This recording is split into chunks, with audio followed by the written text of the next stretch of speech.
Hi guys, this is Sam Reaper, and you're watching BJ and DG Wrestling Talk Show.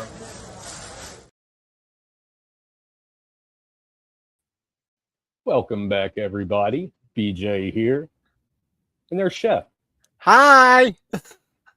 We have no idea where DG is. He sent a message in the group chat saying something like he needs help. Something about a kidnapping, or I don't know. Guy's always trying to crack jokes. Yeah, I don't have kids, so I didn't care if his kid was napping. Right. So we're here. Very unorganized. We weren't aware that it was only going to be just us until, a couple hours ago, maybe. But here we are. I didn't watch a lot of wrestling this week. I'm aware of most of what happened, but I didn't catch a lot of it firsthand. I was out at indie shows and such. I watched most of it, but my retention until I am triggered is going to be spotty at best. So, just let me know what you want to talk about, and here I am to talk. Well, I have the results up, so that's going to help us. Hey, what is up, Tara? How you doing? What's up? How you doing, Tara? All right. So, I think didn't Danger Ginger leave a message for Tara here somewhere? Let's see. It might have been. Yeah, that was it. All right. I don't want to abuse that. We love you, Tara. But yeah, we love you, Tara. That's just a funny clip. And I love getting the opportunity to use it. Anyway, so where are we going to start? What are we doing here? I guess we do you want to start with the new era that we have over on TNA there with the AMC? Might as well. Since it is one of the few things I did catch this week. Oh, excuse me. Oh, Tara's drinking her Red Pop Fago. Cheers. And I got my grape today. I just finished the coffee, and I'm going to reach for a THC-infused beverage in just a minute. But for now, there we go. So AJ Styles kicks it off. Yeah. I was walking home from work at that point, so I did not catch what he said. It was the usual, just hey, welcome to a new era on TNA, and just that kind of stuff for like 2 minutes, whatever, and that was pretty much it. And they went to the new intro music and stuff, and that was it for his appearance as far as the top of the show goes. But he does make a couple more appearances throughout the show. Right. Missed the first match also, but that first match was the Hardys and Elijah taking on Order 4. That's what's that? Mustafa Ali, Skylar, and Hotch. Mm-hmm. Yes, of course, with Tasha Steeles and Agent Zero in the background. Right. The whole crew. Yep. Like I said, didn't catch this one, so. It was a good match, good start, having the Hardys out to start the AMC era with TNT. Yeah, you want to lead with some of your strong points, and obviously people know the Hardys. They also know Elijah, formerly Elias in WWE. So, good group of guys to have out there starting it, and their match not bad. Set a good tone for the night. Nothing really spectacular, nothing groundbreaking, but it was good. Mr. DG is not here, but Mrs. DG is in the chat. Hi, welcome, Mrs. Danger. I'm sure she'll be happy to talk some smack. Ugh. I mean, just on paper, you're absolutely right. That is like how you set the tone for going forward. You put a lot of recognizable names up. Mustafa Ali, another recognizable name. Yeah, so you've actually got 4 former WWE guys starting this whole thing off. Right, and it makes complete sense.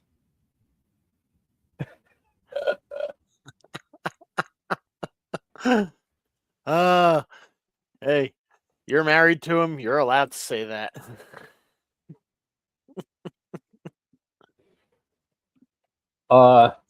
Hardys and Elijah win. Yep. Yeah, I got home. That's right. I remember now. I got home toward the end of this one, and I couldn't watch the whole ear hole thing. Yeah. Like that was right as I was getting home and joining our live Right. stream When the Righteous came out. Yeah. Mhm. Yeah, I couldn't do that. That was rough. See, I've never had pierced ears. I've never had gauges, anything like that. So watching Jeff Hardy do that, it's not the first time that Jeff's had his ears stretched like No, that. yeah. I mean, it looks weird to me to watch, but then again, as someone who's never had the gauges or anything like that, I don't understand what the pain of that could possibly be. So I mean, maybe it just doesn't. Yeah. Just having had my ears pierced with 14 gauges, which is a huge gauge to get your ear pierced. I never stretched it, but I started with a 14. And even that was just like, because piercing is cool, you know, little needle sticking through. This is like flesh is just ripping and ugh. Okay. But then again, his gauges are healed, so as long as there's not too much pull, I'm sure it was fine. I mean, that lock and chain seemed to be putting a pretty good amount of pull on it. Oh, you can see it stretching. I wasn't watching long. Yeah, it was as soon as I saw what was going to happen. I would say it was a good, probably somewhere around 6 inches of stretch that they were getting out of that. Yeah, I left the room before it got to that point. So that was interesting to see. Yeah, I mean, eventually he did kind of bring the lock and just kind of hold it up closer to his ear so it wasn't like stretching as bad. Right. But yeah, I mean, meanwhile, he has to watch Matt just get taken out by the Righteous 2-on-1 style. And yeah, so that was setting up obviously for their tag team title match at Genesis. So we will discuss which we will get to that. Next up, we had a couple debuts, a couple former WWE names showing up. Santino is interrupted by the first one, or actually, no, he wasn't. He was interrupted by. Oh yeah, he was. What am I talking about? Yes. Okay. Yes. Actually, no, he wasn't interrupted. He wasn't interrupted. That's why. Like he was joined by. He was joined by. Yes. The former Sonya Deville. Now known as Daria Ray. Daria Ray. AKA the Suit. Yes, the Suit. And we would later find out what Suit is an acronym for. I had it muted when I was watching, so I didn't hear any of the audio, so I did not find that out. Okay, yeah. She comes out and she starts off, with the sweet talk. It's so nice to be here. Blah blah blah. Santino, I'm happy to work for you. But now and then comes the old Sonya Deville type of character, Daria Ray, and she gets the heel manager role that she is so well known for doing. And Suit is an acronym for "Shut Up, I'm Talking." Oh, okay. Okay, so, that's clever. Yep. So I do have one problem with her logo, and I did express this to DG when I saw him because I watched it for the first time in his presence at work. And her logo, it's SUIT, but the I is a silhouette of her that is twice the size of the rest of the letters. So it kind of looks like her legs are forming an A and not her whole body forming the I.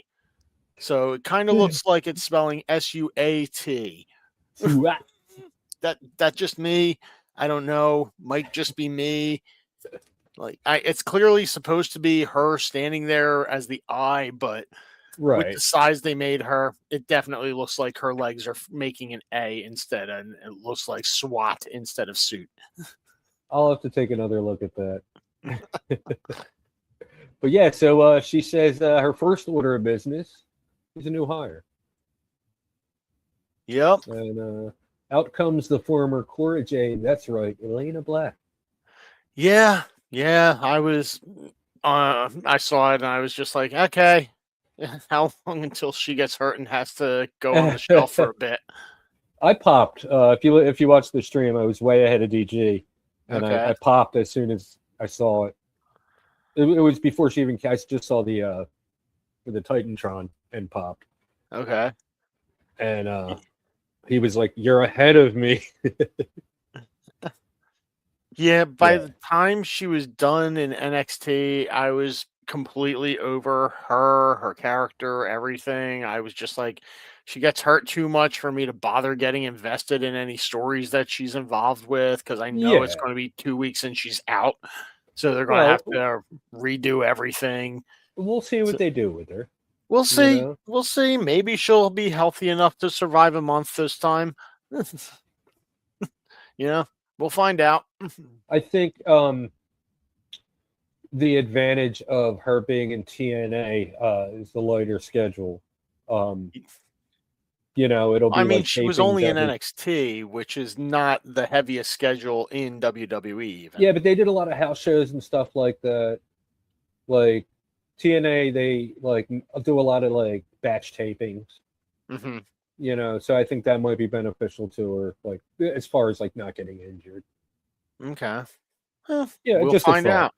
Yeah. So Yeah, next up, I hope that she does have a good career in TNA, and that she actually is able to progress some storylines for herself and develop into a character that I care about. Much like Dana Brooke, when she left WWE, it was whatever. Then she goes to TNA, becomes Ash by Elegance.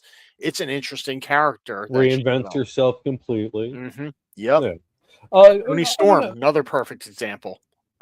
Cora and Roxanne did have like a nice lengthy rivalry though. So like, she has been involved in lengthy storylines. She has, but it's been so like on and off because like she'd be involved in that feud with Roxy and then just like, oops, I'm hurt again. I gotta be out Get for it. her come back. Yeah. Yeah, you're right. You're right. So it's really hard to get invested in somebody when that keeps happening over and over and over. Is all I'm saying. Speaking of the Elegance brand, next up, we have Heather and M from the Elegance brand with their title shot against the Inspiration, Jesse McKay and Cassie Lee. Mm-hmm. And they took their shot and they got it. The Elegance brand is back on top. They also debuted their newest member, Mr. Elegance. They took a man who you looked at it last week and you're like, what are they thinking? What are they possibly saying? And they come back this week and it's obviously just I mean, obviously, if we're going to completely break kayfabe, there's no way this is the same guy. But if we're going to go back to what happened, wow, the Elegance brand transformed him completely. It was amazing. I love just like the absurdness of it. Yeah. This is what we need every so often. Yeah. Like Simon Miller always says, wrestling is about silly, fun stuff. That's not exactly what he says. I'm paraphrasing, but close enough. But this is silly and fun. Yeah, that's you need that in wrestling. Yep. Yeah, I didn't really think it was that impressive of a match. It was serviceable. Yeah. Nothing. I mean, the Elegance brand does need gold. Yeah. The Elegance brand needs gold though in order for a little extra legitimacy because Heather and M.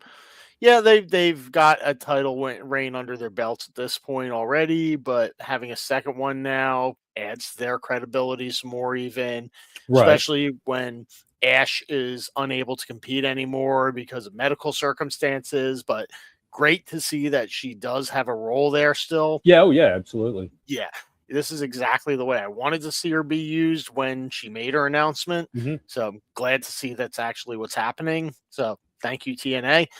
And yeah, I think that this second title run, they definitely need some more competition that makes them look credible without. Who's out there? At the moment in TNA, you potentially, Indy Hartwell kind of is in that main event scene, but if they wanted to have her with a partner. I could see that happening. Right. She had a tag match on Genesis before they went on air. Okay. We'll get to that though. Yep. So, just as a quick side note, I didn't see any of the Genesis pre-show, so Fair I enough. missed Neither that. did I. I was All just told to mention that. Okay. So, but all right, Indy did have a tag match there, and I mean, we've seen her back in WWE. She was tagging with Candice LeRae all the time, so she's definitely familiar. So that's one. And if they even wanted to just have her in a random team with somebody, that could be an easy excuse for the Elegance brand to maintain their title belts. Because, they've got more chemistry than this team that was just thrown together. And plus, they've got the whole Elegance brand behind them. Right. So I just realized we forgot to ring the bell. Oh, so all of this has been a dark match. Well, this is all going to be a dark match. This was all pre-match. Yeah, okay. Yeah. So, yeah, there will be no bell today. This is just like a lights out backstage brawl. Yeah, this is just going all over the place. This is Adam Pearce trying to regain control, and it's just not happening. All right. And news broke today that Cassie Lee and Jessie McKay are done with Sienna. So that explains the title loss. Yeah. Obviously. What do you think's in their future? Another run in WWE, maybe AEW? I would not mind seeing either. If they were going back to WWE, though, they do need some solid women's tag teams. Yeah, absolutely. In that division, I mean, the division seems to be ramping up. I don't think they're ever going back to two women's tag titles, two sets of women's tag titles. So you don't need that many more sets of women's tag teams, but. If they were to come back, obviously they'd be the inspiration again at that point. I think they slot right back into that division right up near the top or the Iconics. Yeah, or Iconics. Yeah, I forgot which direction we were going here. And then if they go to AEW, they got to think up a third adjective that starts with I. Yeah. So... I mean, AEW, they do have that new women's tag belt. Rick Blade in the chat, what's up? Ooh, Oba Femi versus Hobbs. Yeah, no, that would be sick. That would be insane. And from what I hear, Hobbs is on his way. So, yeah. So, yes, if that is all true, then I 100% agree with that sentiment. Absolutely. And by the way, Rick, get that belt next weekend. Yeah, man. Yeah. And then beat up that scumbag Janela. Yes. That 3. Rick Blade, I don't know if we have the graphic still, but Rick Blade will be facing Joey Janela January 31st at Harrah's in Philly / Westchester. Not just Chester, not Westchester. Sorry, just Chester. That's what I like to hear, man. He had a nice little run with it, but it's time for it to come home. Yeah. We'll be making some picks on Tuesday. And what Rick was talking about in chat is this Saturday at the Pro Wrestling Star Academy in Mount Holly, New Jersey. Rick Blade. Oh, I do have this graphic. Rick Blade will be taking on J.P. Grayson to reclaim his Skywalker title. Yes. Well, now the PWU Heavyweight Championship. Well, yeah. That's why I hesitated there. I can't find the graphic. I don't know. None of these are labeled. So disappointed Rick Blade face for you. That is easy to find. Because it's up at the top. There it is. Yep. Yeah.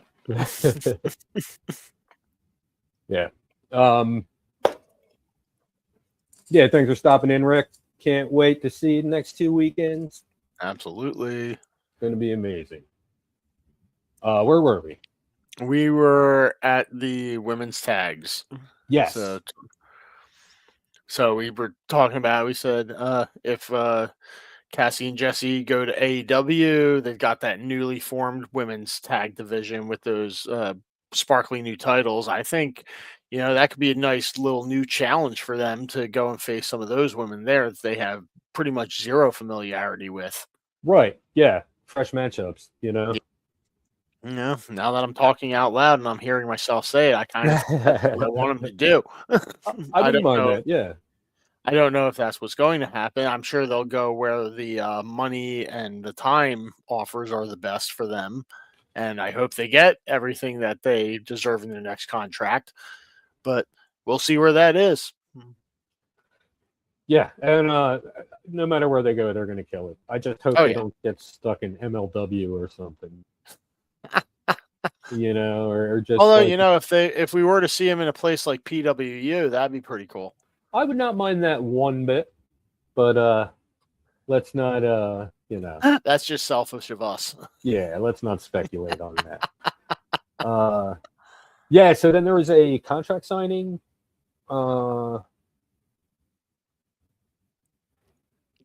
What's going on here? I'm just scrolling through the results. Okay. Danny Luna was unable to compete at Genesis. So there was an open challenge contract, which Zarya answered. Right.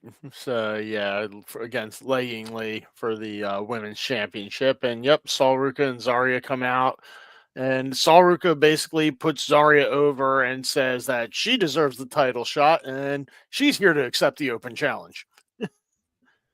So yeah, it was actually a very civil contract signing. No over-the-top table breaking or anything like that.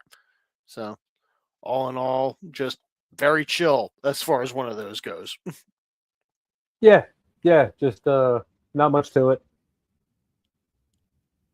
System come out, cut a promo. Dixie Carter comes out for some reason. Because TNA and they were I know. starting a new era, so they wanted to just have Dixie get trotted out for something. And then she hugs Bubba Ray or Bully Ray. If you watch the stream back, I'm like super disappointed. I mean, you had to expect her to show up at some point, didn't you? I mean, she looks good for 103. I'm just glad I was on stream, so I didn't have the sound on. I didn't have to hear her talk. Yeah, actually, all you would have heard was booing from the crowd. That's all you would have heard was the crowd booing her. So, yeah, it was almost like when Hogan came out to advertise Real American Beer on Netflix. Terrible beer, by the way. Yeah. So that led to the main event. Kazarian, Santana. This was a really, really good match. Mm-hmm.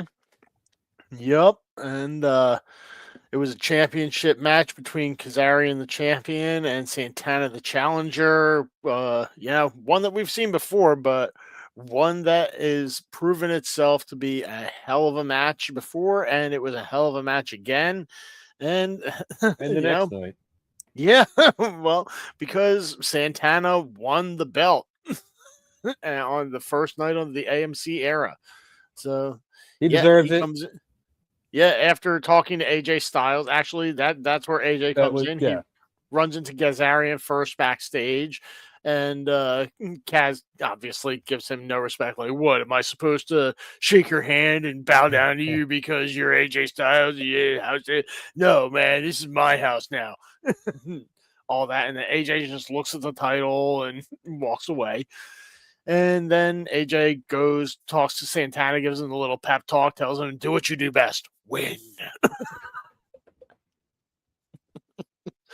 So, yeah, and that was AJ's appearances for the night. He got his money and said, thank you very much. He's on camera for probably a total of 45 seconds. Yeah. So yeah, and then we had the match between Santana and Kazarian. Santana comes out with the title, and it's immediately we know that there's going to be the rematch at Genesis between them because why not? Texas Death Match with guess what? Nick Nemeth right there as the special referee. Yeah. Which we will get to. Yep. So that way he gets a front row seat and can decide if he wants to cash in his little trophy there. Yeah, that match was just a slugfest. Yeah. Absolutely amazing match. As expected. And so is it just me in this little review that I'm scrolling through? Mm-hmm. Were there way more commercials than your typical show? It seemed like it, but I would expect that because AMC has more advertisers than Access TV ever has. So yeah, definitely. But it felt like every 5 minutes of action there was 3 minutes of commercial. Yeah. I don't know why it seemed that excessive, but there's like entrance, commercial, another entrance, commercial, 5 minutes of match, commercial. It also didn't feel that bad for me because I didn't watch on AMC. I watched the next day on the TNA app.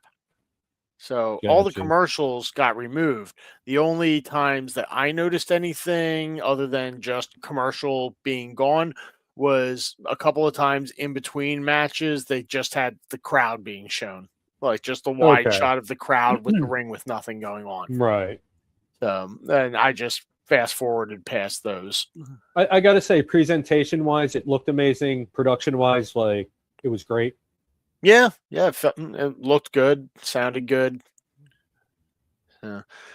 Nothing I could have wanted from a technical standpoint as far as that goes.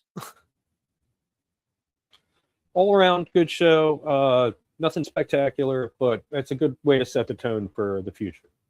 Yeah. You introduce some of your stars. I mean, obviously, they wish they could have had Leon Slater in town, but yeah, the things being the way they are, things happened, and he wasn't able to make it back stateside. Just skim through, see if I missed anything.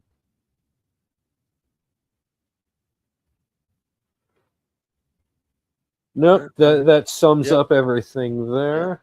There we go. So we shall move on to Genesis, or Santino would say Genesis.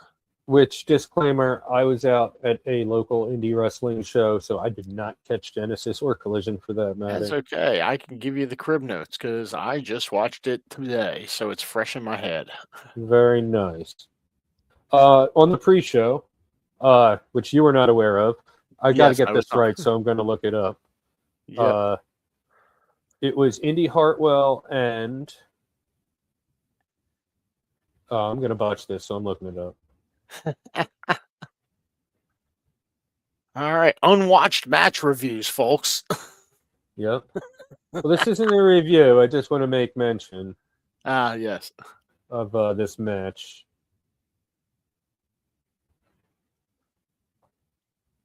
Come on, pre-show.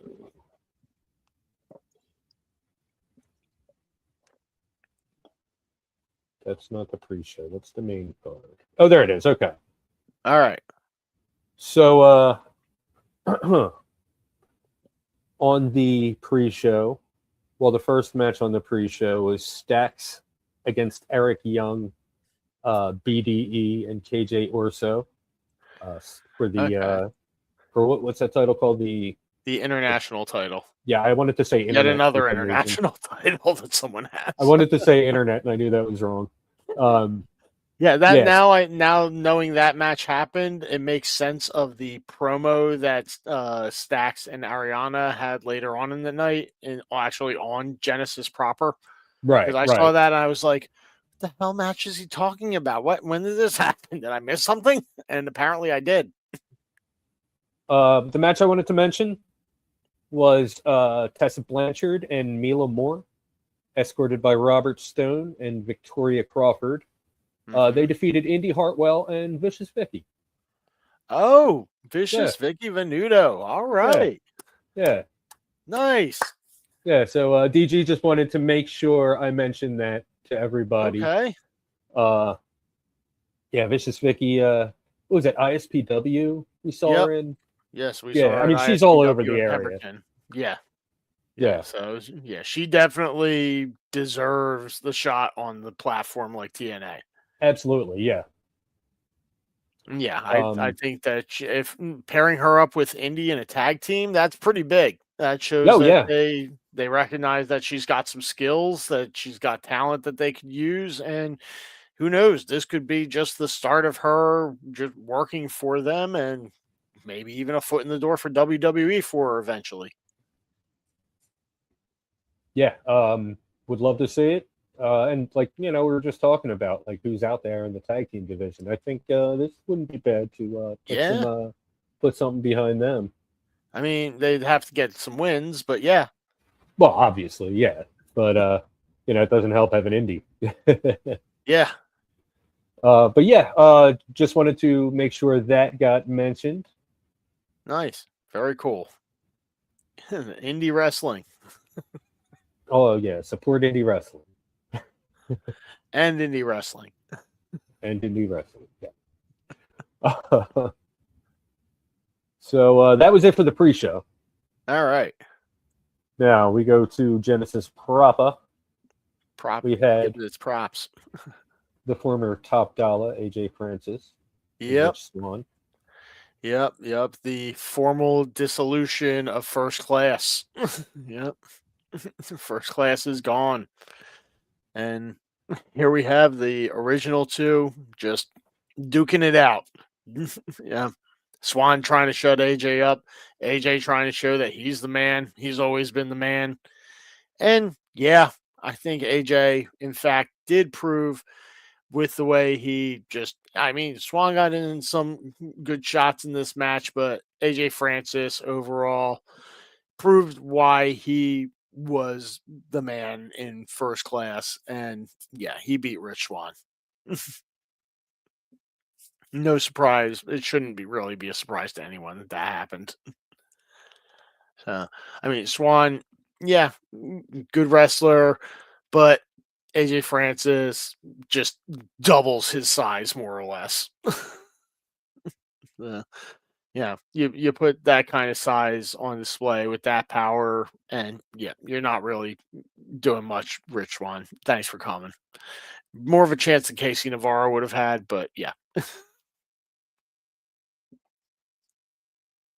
Looks says here AJ hit a Styles Clash on Swan. Yeah.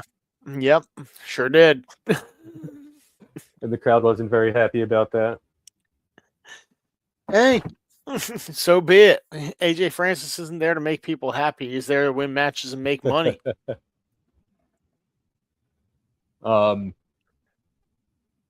Yeah, unfortunately, I did not see the match, so I have nothing to say. I did watch like a quick highlight thing, but I was the highlights are.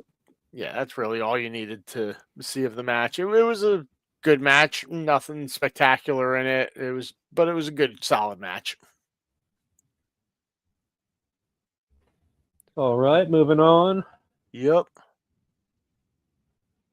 We had Elijah against Mustafa Ali. Yep. And of course, you knew that Mustafa Ali was coming out with all of Order 4 again. Of course. So, and there was nobody walking with Elijah. I see what you did there. Thank you.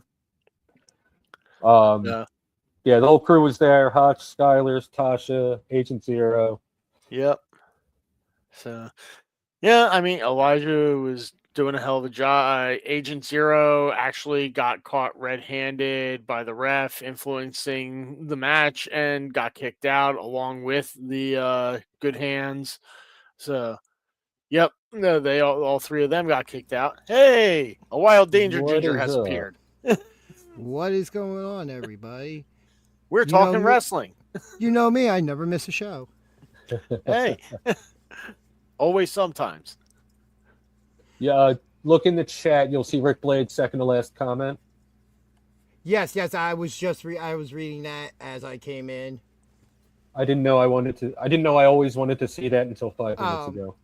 So, what are you still talking? Genesis or We are Yeah, Genesis. Impact? Elijah versus Mustafa Ali. Yep, we just started discussing that. Oh, that was a good match. I really enjoyed that match. Yep, yeah, we just talked about how the ref kicked most of Order 4 out, except for Tasha. Tasha is still hanging out ringside, and she goes and grabs Elijah's guitar. When the missus was watching from when we were at the school still, and I think you were talking about Agent Zero. I was like, during when we were doing the live stream for the AMC debut for TNA, I kept calling him Bill Collier and not not Agent Zero. It's fine. Keep the kayfabe. Agent Bill. But that's good because I was giving background. I had given background about watching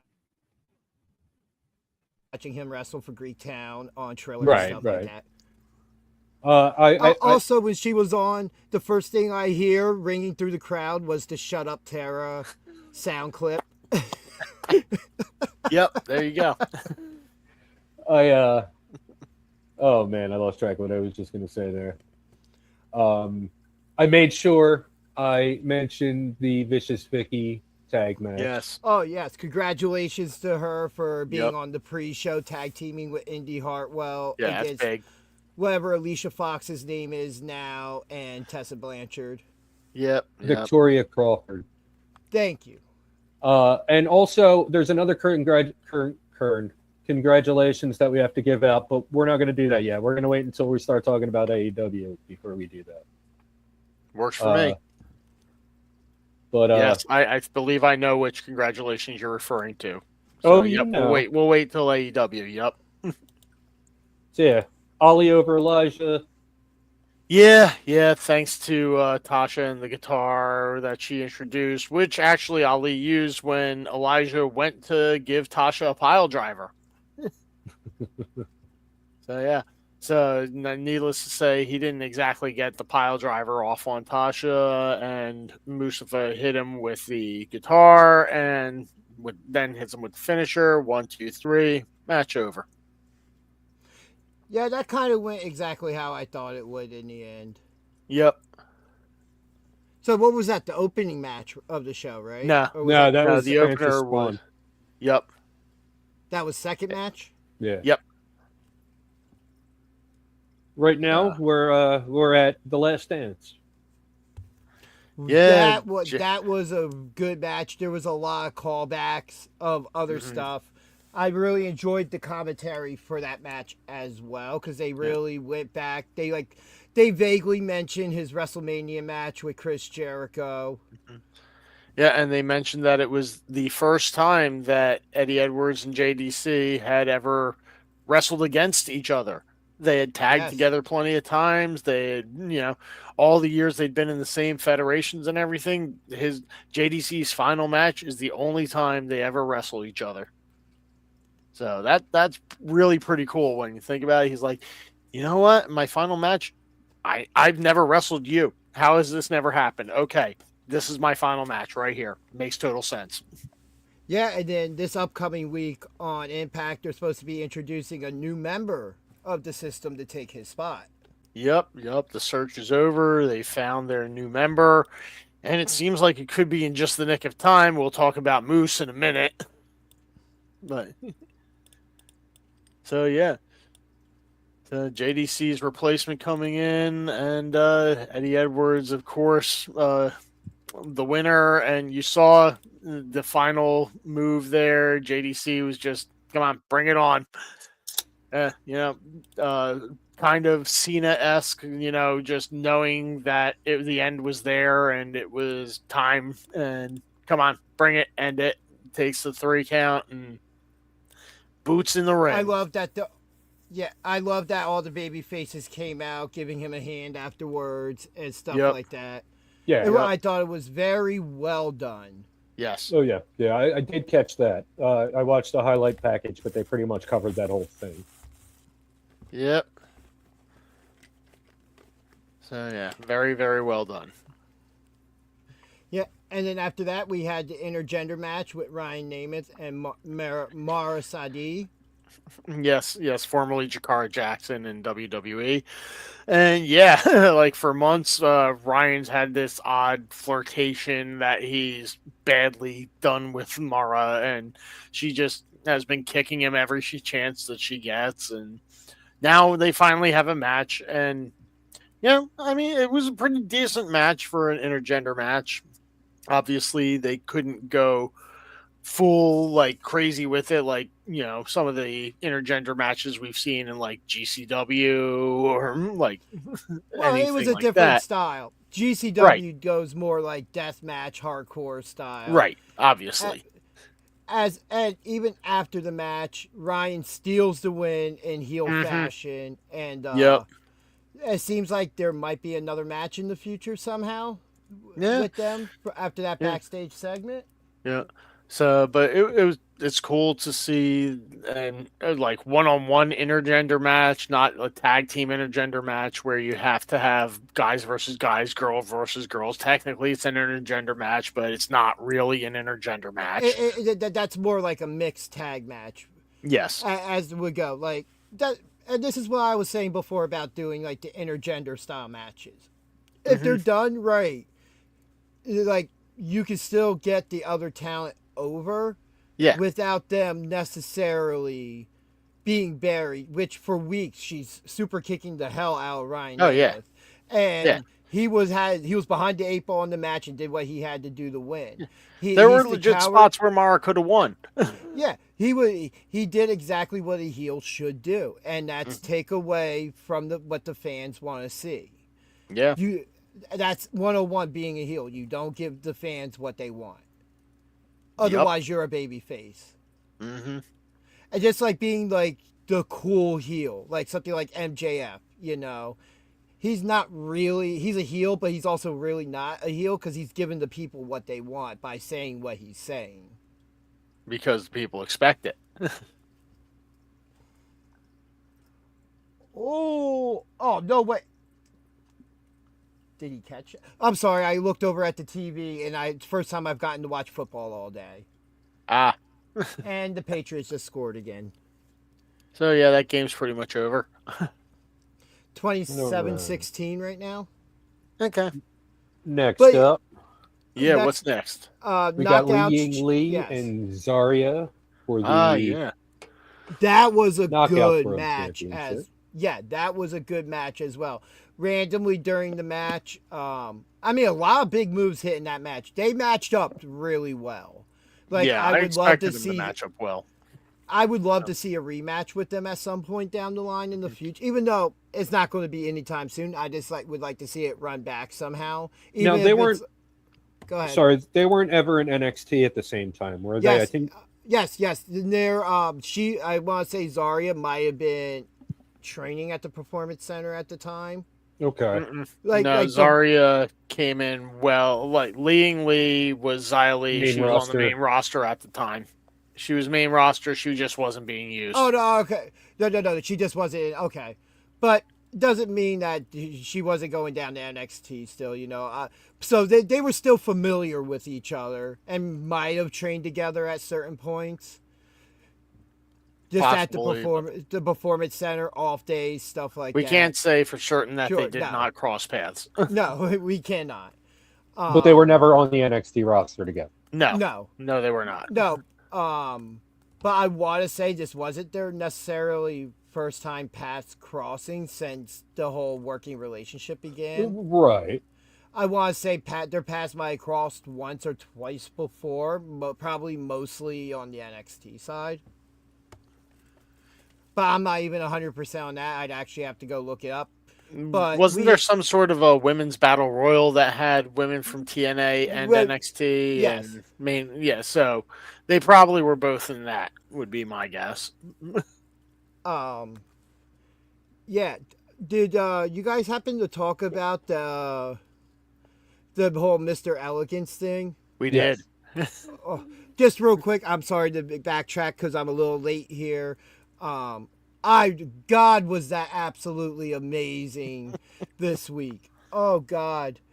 That was fun. I remember me and Chef watching it at work, and we were like, all right, where is this going?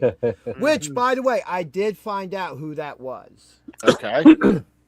Give me Before or after? After. Look like she should be hanging out with Kit Wilson.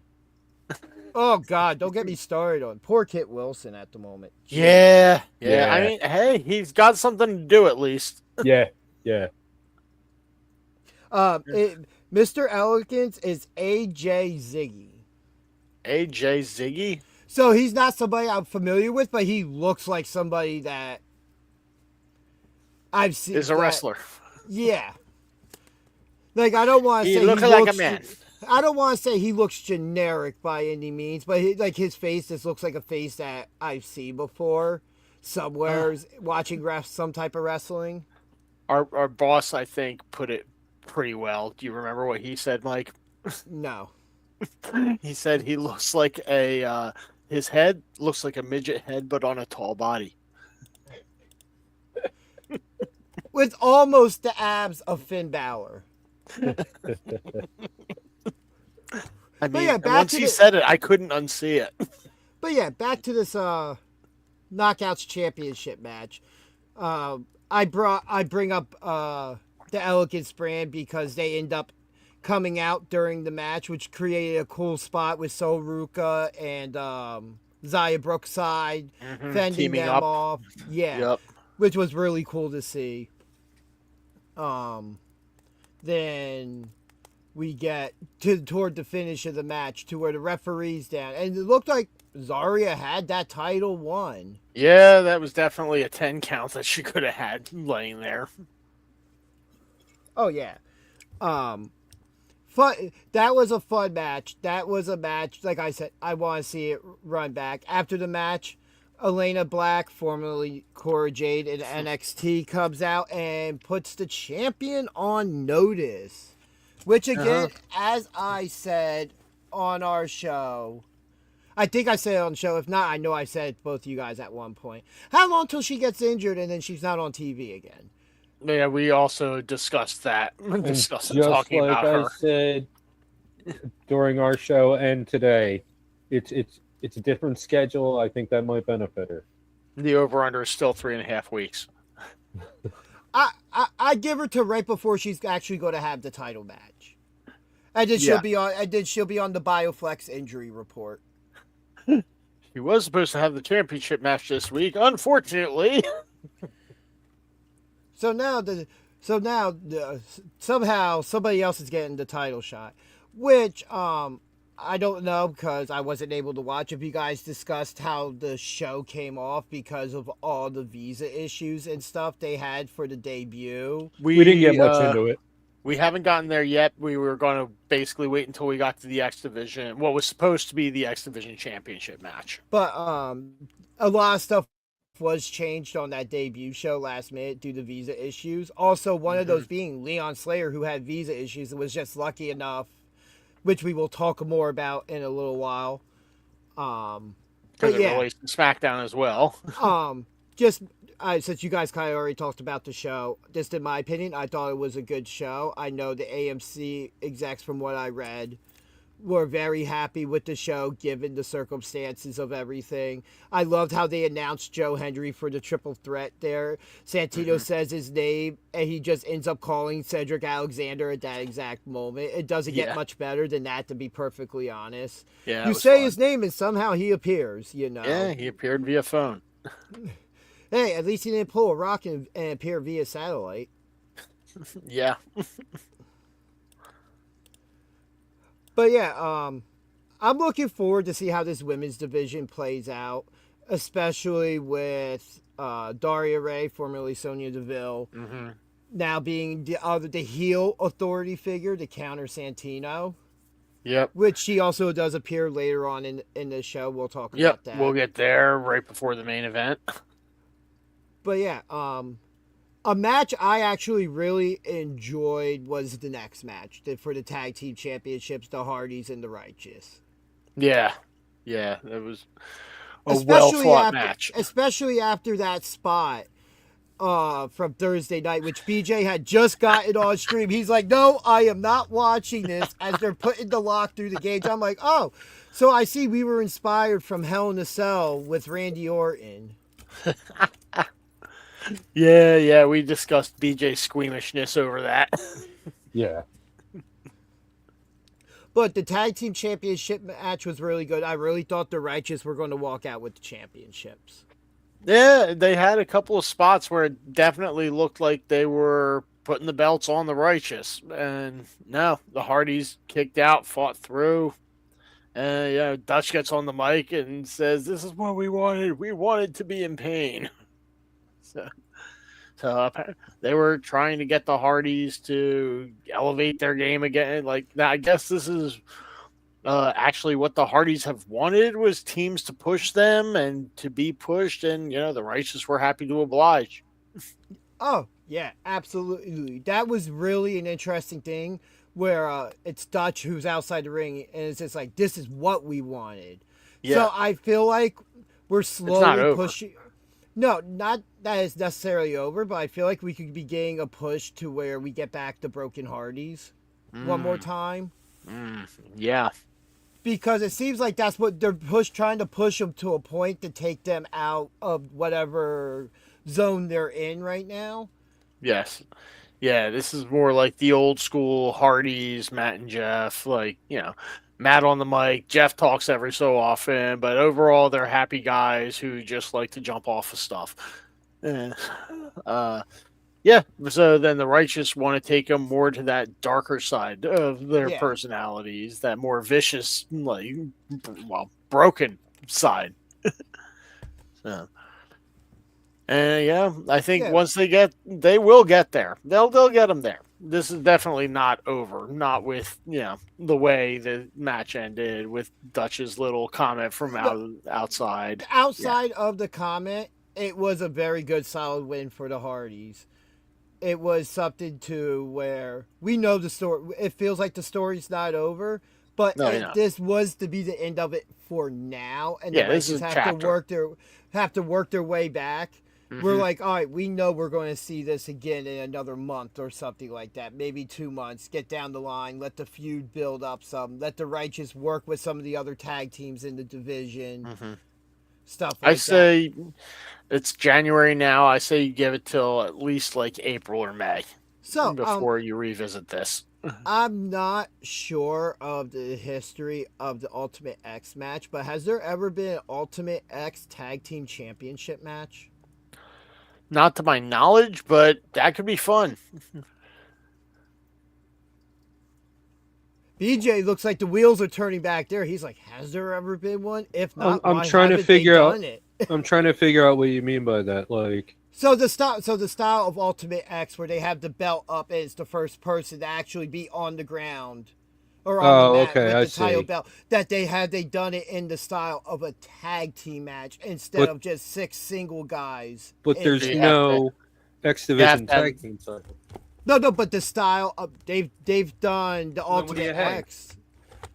They've done Ultimate X without the tag team, without the title necessarily on. Yeah, it was like a contract or something. Yeah, I understand. Ultimate X is the idea of it represents that division, but it's one of those match styles that, hey, if you were to have a tag team match, you could put 3 teams. That could be a triple threat tag team match under Ultimate X, so you still have 6 people in the ring.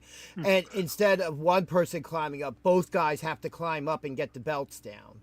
It could definitely work if you were to do, absolutely work if you were to do a pay-per-view where every match is set in that ring.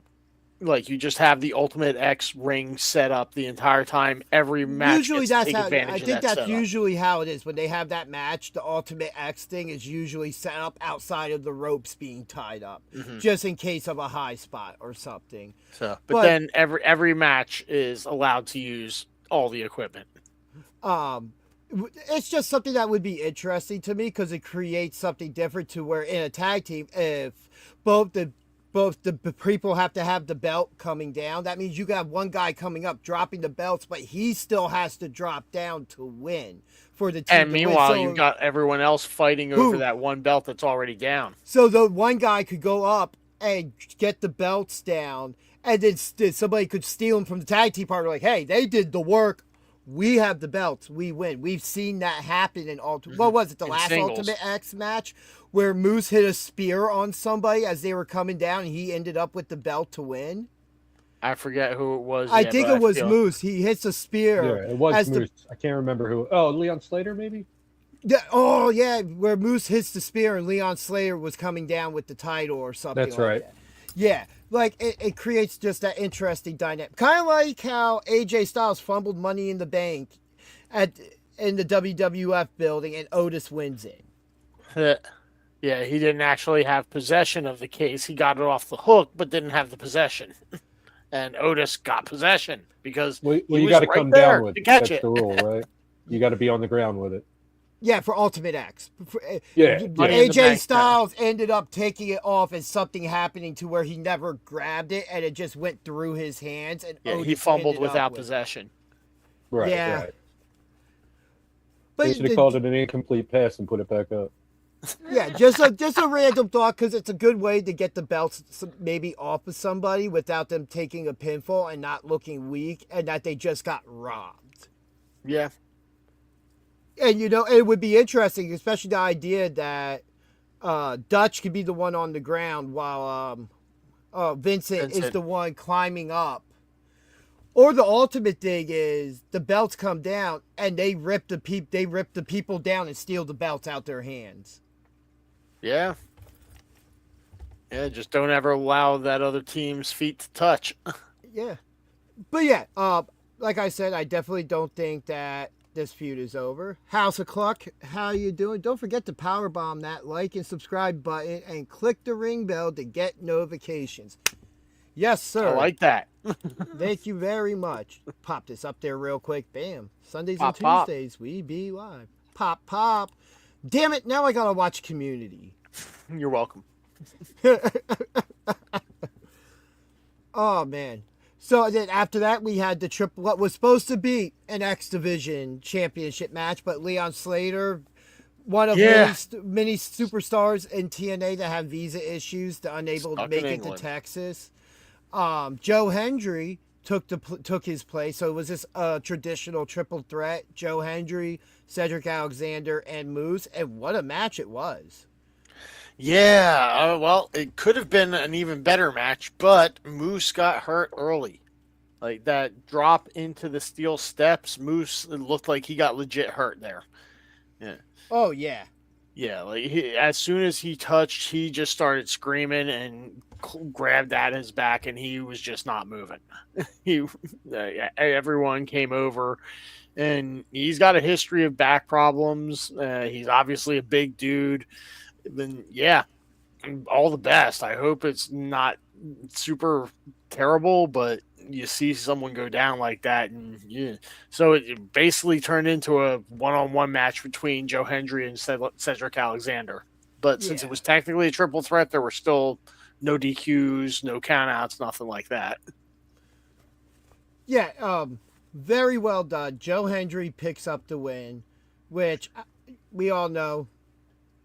I'm very happy to see that. I really thought that at one point Cedric was going to win. It looked like at a certain point, him and Moose both looked like at certain points, but it makes sense. Joe Hendry's the WWE guy at the moment, Yeah. And both those guys are still going to get their title match regardless. Yeah. And this kind of felt like a last hurrah in WW or in TNA for Joe Hendry. I don't think it's the last time we see him there, but I don't think we see him there again for a while. And it just made sense that he would be one of the people they would choose. Yeah. To fill in that spot, especially if you have to contact, hey, WWE, hey, Sean, we need one of our old guys back as a sub. Do you think this is possible? Oh, yeah, go ahead. Hey, Joe, you're going to Texas. I'm there. However he talks, I don't know. I can't do a Scottish He's accent. not Aussie. No, yeah. Like I said, I can't do a Scottish accent. Yep, and then after that, we get a small segment where Santino brings out the pre-show panel. Oh, did I click it? Nope. All right, Steven Chambers, how you doing, sir? He brings out the pre-show panel, which was Tommy Dreamer, Dave LaGreca. Oh, what's her name? The usual interviewer, Gia Miller, No. and I'm trying to think, Ash by Elegance. Yes. And they're talking about their predictions for the main event, and it spills into Daria Ray, formerly Sonya Deville, coming out as soon as it's Tommy's turn to pick. Like, nobody cares what you think. Why does everybody? Everybody's always burying Tommy. I mean, that's the story of his career, but that's a different story for another time. Yeah. Hey, Tommy's very variable. Yeah. And she just cuts them off and makes them roll the video package for the main event. Which, I loved how they did this Texas death match. Yeah. When you watch it, like, not only did... It was pinfall plus last man standing. At first I'm like, wait a minute, why is the match not over? Wait a minute, why are they... Because I didn't miss the original first pinfall, because I was taking notes. So I'm like, oh, cool, they're doing it last man standing style. Awesome. Yeah, they explained the rule. You have to get a 3 count pinfall or submission, whatever, and then you have to get a 10 count. Which, by the way, also real quick, Nick Namath, who was the special referee for this match, I love his HBK 1997 referee cosplay there. Oh, I didn't click in my head right away, and I'm seeing him move in the ring, and I'm just like, this guy pulled a Shawn Michaels, even with his hair with the braids. Right. You know, where 100%. Like the full outfit, full blown HBK. The only difference is shorts instead of long pants. At least one of the Namath brothers is doing something right. Well, not quite. Yeah, not sort of. Well, not, at that point, and we're talking about at that point, there's still more to get to. But again, at least his refereeing was fine. At least he's not his little brother. Give him credit for getting the correct 2 count kick out on that one table pin that Kazarian kicked out of. That was a great spot, and I almost think in my head that was a spit in the face to everybody that was criticizing that a similar spot in the match from Thursday, where it looked like it was a 3 count and it wasn't. Right. And everybody just online was going, I just feel like it was a middle finger to those people. Haven't ordered Genesis because that promotion has a lot to do building up their roster. Black and Sonya School, but they have a lot of work to do. Every promotion always has a lot of work to do, but I think they have a great roster for what they have. And if you were to ask me, and I was just to take away the Ring of Honor side of AEW, you were to ask me who has the stronger roster, AEW might have the bigger name stars, but TNA has the better overall roster. Because TNA has survived a long time at points without having big names. Which means TNA they're putting also on good matches and just not consistent storytelling. TNA also doesn't have to have the inflated roster that AEW has. They're not doing all kinds of shows. Right. They're not doing all kinds of shows. They usually do batch tapings. You know what I mean? Like, they don't need 50 people tops. And if half of those are enhancement talent, you maybe get 10 stars in there. And they leave room to bring in indie talents to work their second show. I can't think of the name of it off the top of my head. Thunder? No, that was WCW. Explosion. Yes. BJ coming through. but just looking at that roster, we're talking about talents like somebody like JDC that just retired, who was a semi-enhancement talent but could go out and put on solid matches. There's just talent, like we had the discussion Thursday, just in general while watching the show, about how certain gimmicks and what the people are given. And sometimes people are given crap, which I thought about afterwards. Some people are just giving crap stuff and they're just do the bare minimum for it. And then you see somebody like a JDC and Tyler Breeze who are given a completely stupid thing like Fashion Police. Oh, and that it was gets great. over. Yeah, but it gets over to the moon. Or we get something as stupid as a word getting over. Right? Yeet. Well, yeah, that is an example. But just the Yeah. idea that and usually when it What? comes to fans, it's the simplest things that will get over in the long run. And TNA is able to get over without doing much. And I'll never say that there's nothing any company can't improve on. But right now, TNA has a very legit shot with that roster to become the number 2 show on cable and supersede AEW. Yeah, the wheels are going to keep turning. They're going to keep, acquiring people. And they're it going just- they're going to keep having this working relationship with WWE. See, that's what I'm saying. Yeah. You're going to pop him with Katana. Alley Catch would be an amazing. I don't Yeah. see them bringing EC3 back That would be amazing if they got EC3 back. as a heel, and after the way Dixie Carter got booed on the debut. I would have her. I would try to talk her into just managing him because the heat that would be on him. Just You wouldn't for need having- her involved at all. No, but just I You wouldn't think even need to bring up the association. BJ doesn't want her involved, is what he's trying to say.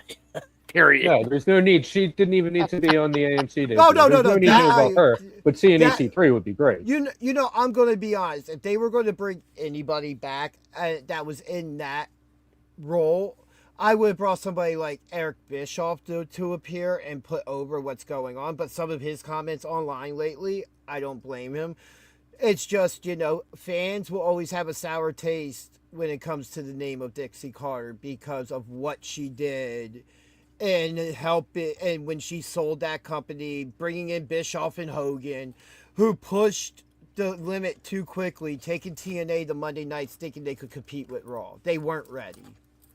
They had some stories, but they weren't there yet. Yeah, there's a name for TNA. Yeah, I Shotzi. wouldn't mind that at all. Even if But- it's a short, 6-month contract or something, just to come in and do a story, I think that would be great. But then again, here's what you're going to fall back on. Oh, TNA's just signed, because it's the same thing people say about AEW, and it would only be a matter of time before, they're just signing ex-WWE people. Guess what? A wrestler's an ex-wrestler somewheres and everywheres. Yeah. Yeah, there You aren't know. really a lot of. I mean, when you're choosing whether or not to sign people, it's ex WWE wrestlers and everyone else. And Right. unfortunately, everyone else aren't as established as ex WWE wrestlers. It's I mean, WWE just signed ex JCW champion Matt Cardona, so And rumor has it they're going to have possibly Will Hobbs at some point. yeah. If not already. And I didn't watch Collision, but I saw the clip of them dropping the trios titles, and he took the pinfall in the match, getting rolled up by Kevin Knight. But how many towns can we say, when you look across the board, we're in WWE at some point, or within that system and just never made it to TV? yeah. Oh yeah. It's a BS way to try to bury a company and tell people, oh, you shouldn't watch this. That's all they get. Well, guess what? They went somewhere where they got legit training, whether they got on TV or not, and they were told to leave and go build themselves up and go learn somewhere else. And You know where honestly, else had? You know where TNA else had and- a lot? Sorry. You go first, BJ. sorry, TNA and AEW both. I mean, you look at the rosters. Yeah, sure, there's a bunch of ex WWE guys there, but it's not exclusively. It's half and half. It's a lot of homemade, homegrown stars also. You know where Yeah. else had a lot of former WWE guys? WCW in the late '90s. ECW 83 in the mid weeks. '90s. There were, and let's not forget that somebody like Jeff Jarrett consistently jumped between the two promotions Yeah. for years. Every year, he was back in the other one. Outside of maybe right before Vince Russo took over WCW. Yeah, he had stroke. Yeah. All right. So where were we with TNA? I don't even know if that's PG. Texas, we were getting ready to talk about the Texas Death Match. Yes. And the I main brought up event. Nick Nemeth and his Shawn Michaels cosplay. Yes, and that derailed us. There we are. We're back. It was actually the chat, I believe, that derailed us. Yeah. I thought so. There is a spot that made me cringe a little bit in the match when Santana puts the two chairs with the seats up against each other outside the ring and does the sit down pile driver onto the chairs. Oh man. But yeah, that was a little awkward. that match was very well put together, though. Yeah, I thought the original match from Thursday night was very well put together. Besides the ref bump that looked kind of awkward, it was a good match. Everything went the way it should have. Yeah. To me, and I promise I go somewhere online, people are going to be complaining about all this, and it's just like, why are you complaining? If you think you could do better, open a wrestling fed and book it yourself. Because it's not easy. Get a TV contract. Yeah, it's not as easy as you think it is. And I'm honestly, not saying I have like, experience booking a show, but I have experience working with a company and can tell you firsthand it's not as easy as you think it is. in the IWC, like, literally all they do is complain. So, just, there's no reason to listen to anything that they're saying. The majority of the majority of them, yes, but I do see ones that have legit points of very good criticism, to where it's like, hey, I really like this, but it was kind of crappy, If the chat derailed you, that means you are properly paying attention to your chat. Damn it, guys, we gotta stop doing such a good job. Yeah, start ignoring these fools. Yeah, man, we gotta bury this chat like Triple H buried everybody with his shovel in the mid-2000s. Yeah. But speaking of burying people, Nick Nemeth. I'm sorry, Ryan Nemeth. Dolph Ziggler. You mean Chavo Guerrero's caddy? Wow. Corwin White. You know, nice throwback of something that doesn't get mentioned. Before Dolph was the cheerleader, he was Chavo Guerrero's caddy. We need to bring back the Spirit Squad too. They tried that. It didn't work. Anyway, moving on. But yeah, all right, so yeah, you guys go ahead. What did you guys think of this world title match, Texas Death Match? Well, I only saw highlights. I enjoyed it a lot. I thought that it was very well done. I liked the format. I liked that you have to get a pinfall and then you have to get a standing 10 count after that. The way that it ended with Kazarian almost getting himself up on the ropes and then just falling over. Yeah. Now we're talking about golf. But Doesn't work for me, brother.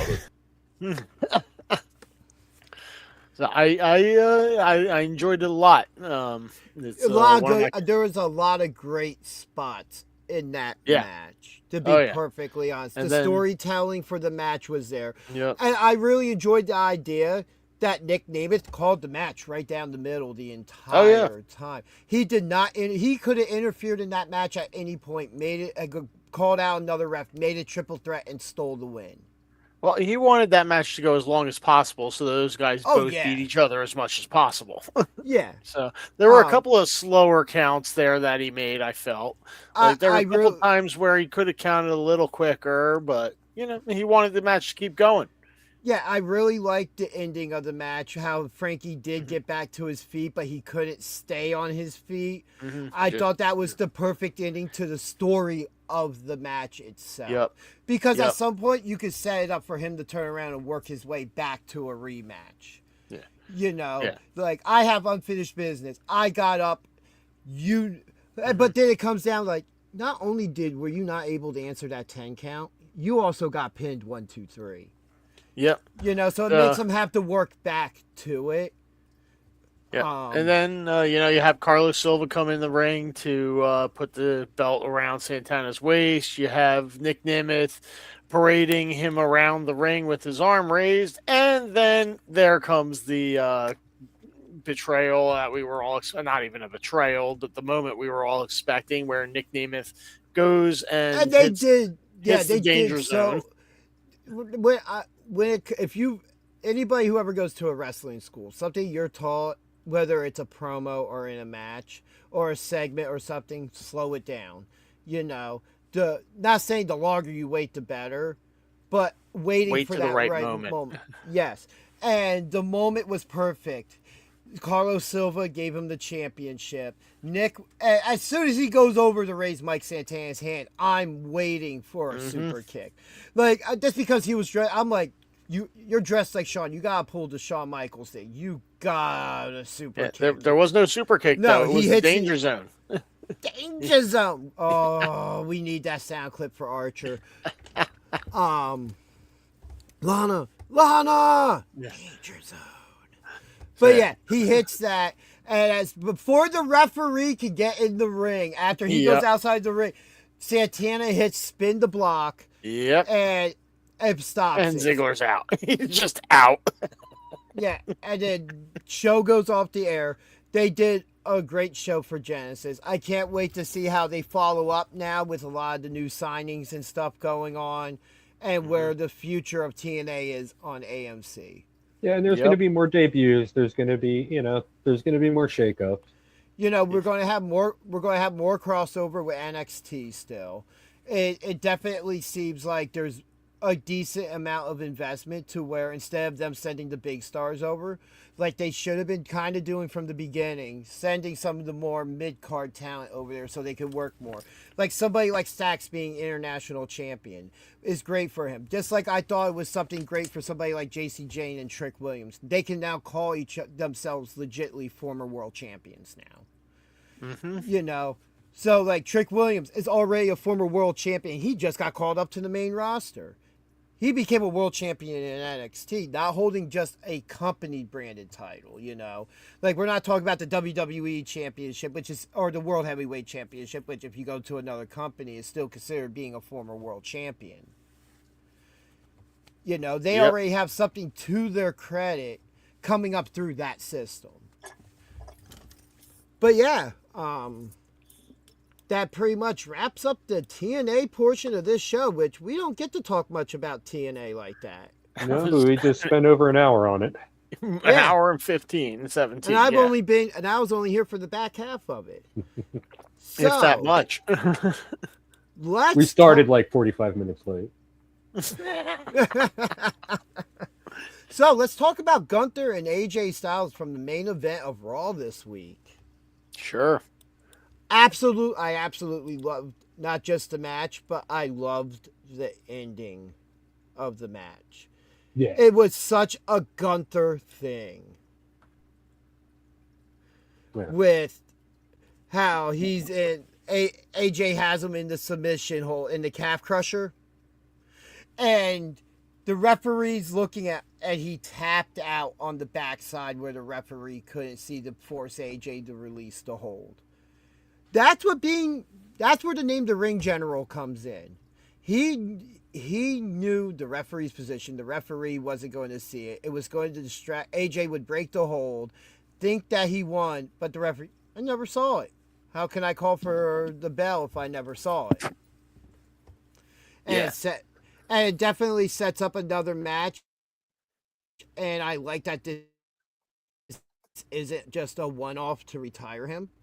And that they let this be a feud because, again, I know we're not all entirely sure when AJ's contract ends.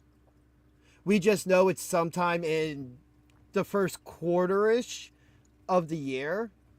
That's not necessarily we're talking about like him and Brock Lesnar both having their final matches on each night of SummerSlam. One night one retires, the next night the other retires. Like I said, I hope that his final match is at WrestleMania. So I really think AJ deserves that moment in front of all those fans. Agreed. Just to be given the proper send-off he deserves. But no matter what show it is, he'll get the send off he deserves. I just think it deserves to be in front of a bigger crowd.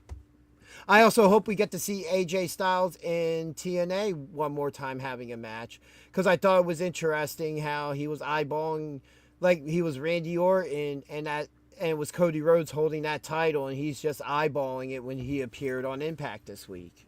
Yep. Is that much sex appeal allowed on YouTube? Good evening. Look, I'm going to be I don't know where honest. you're looking, but Yeah, I was about a half hour late to starting the show because I had another commitment. So I definitely brought the scale down. I kind of buried it with me popping up on screen, to be perfectly honest. we But appreciate Ryan, the sweet lies, yeah. Ryan. And just real quick, as always when Ryan Milky appears, everybody go subscribe to Wrestle Realm.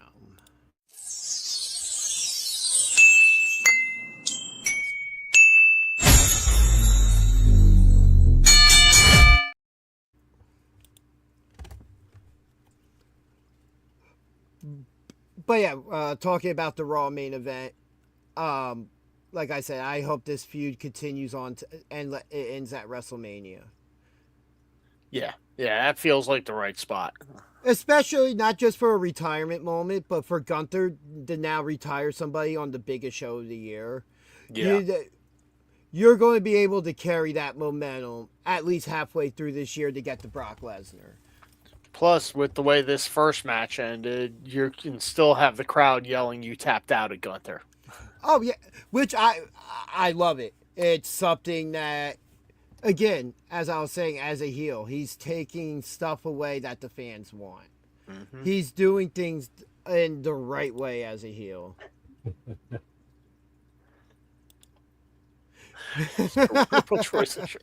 Oh, we appreciate it. Other things from Raw this week. Let's see. Javon Evans wins his debut match against Bravo Americano, which they start. I don't know if you paid attention on commentary much, but there is a reference made to the person under the mask. Mm-hmm. Like, oh, we've seen that. We've seen. He looks that like a big, strong boy. Yeah, like, they make reference to who's under the mask without saying, like, oh, we've seen that before here on Raw the exact same way from somebody else, and then just stop it. I love that they're doing that without, like, essentially giving the answer without giving the answer. Yeah. Yep, exactly. God, yes, please show up on Tuesday for our PWU preview show.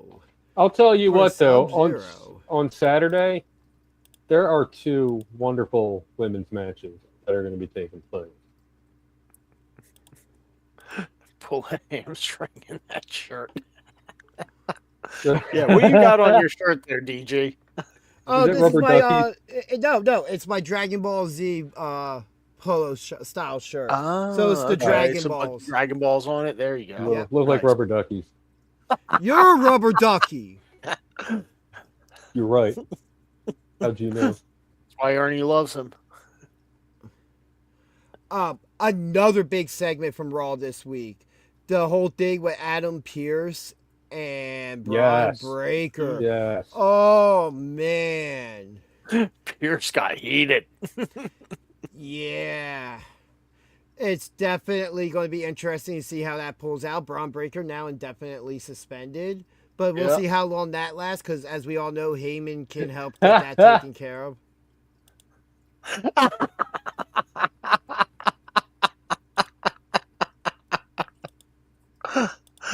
Wah, wah.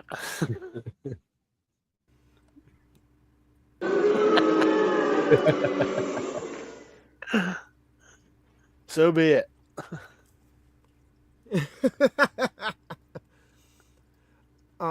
Yeah, I'm definitely interested to see where that goes this week coming up, which Raw will be on at 3 o'clock tomorrow, because they'll be in Belfast, Ireland, which 50-50 chance I might go live on the channel for that. We will see. Because I could also end up having time again. I could have another engagement as well, which would unfortunately be more important than doing a live stream at the moment. Well, if you do, I'll be home at 4:30. Huh? What was that? I said your wife might be upset if you have another engagement. Well, yes, I guess, but at the same time, he was doing his job and pulling him off of somebody at that point. And in the end, Braun Breaker attacking him. No. Could we have an angle built? I don't think we see Adam Pearce wrestle again, even though. Well, who was it he last beat? Because it was the Bloodline match where they forced him to have a match and pin somebody. He had just posted about it. That's who his last win was against. I still want to see Pearce versus Aldis. Yeah, I was just about to say I'd rather see something where it goes a special where it's Brand versus Brand, and we get Nick Aldis. Survivor Series where they actually both lead a team. Yeah, the battle of two former NWA world champions in a WWE ring. Yeah, he definitely would know. Here we go. Yep. Miss DG was in chat earlier. I'm sure she'd have a lot to say if she was still. So let's see.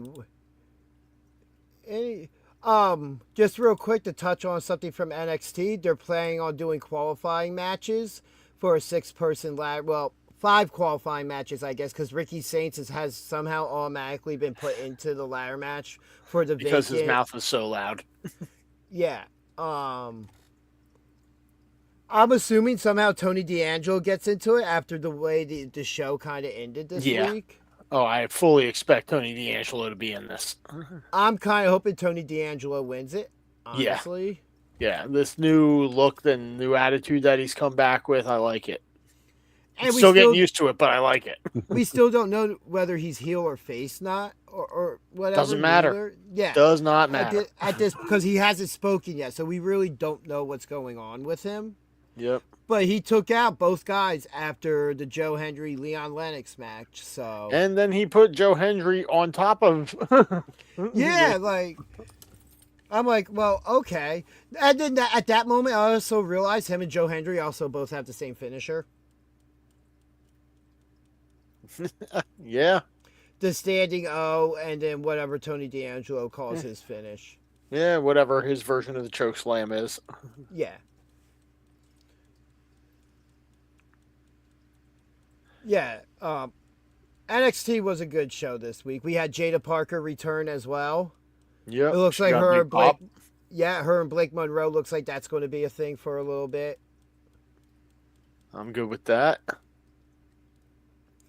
But yeah, just wanted to touch on a couple things from that. So the number one contender matches, qualifying matches from SmackDown this week. Mm-hmm. They were all decent matches. We had Randy Orton defeat The Miz.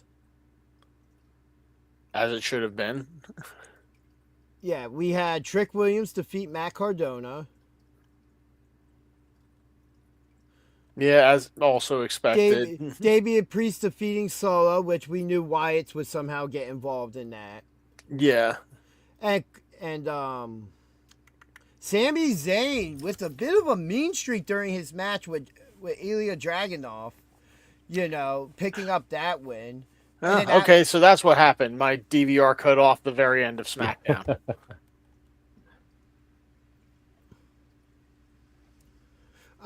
Going to the chat real quick. I don't know. I thought TNA was a good show this week. It just had its issues, a lot of them beyond TNA's control, so they did what they could. With the main event being the way it was, we talked about it on stream. It was commercial heavy in the beginning. Hopefully the whole ads thing gets figured out. And also, they had less time to fill because they couldn't do everything that was advertised. So I thought it was a heads up thing. Let's see what else we got. Yeah, that steel step spot was brutal. But I'm going to be honest, with AEW lately, after that match, AEW this week really had trouble keeping my attention till the main event. Like Yeah, I me really too. I really did not care about half the stuff going on. I literally fell asleep 10 minutes into the episode, but it's not because it was boring. It was because I was that tired. I only got like 4 hours sleep the night And I before. mean, it's also coming to the point. I haven't watched Collision in over a month. Yeah. Like I I keep don't. forgetting about Collision. It's not even that I forget about it. Like I remember about it, but I'm just like, nothing big ever happens. This week, the trios titles changed hands literally because Will Hobbs was on his way out of the company. Yeah. I mean, congratulations to Adam Page and Jet Speed for getting the win. They're now trios champions. Everything Samoa Joe has done has just gone to crap. But the best match from Dynamite and probably AEW all week was that opening match from Dynamite with Darby Allin and Pac.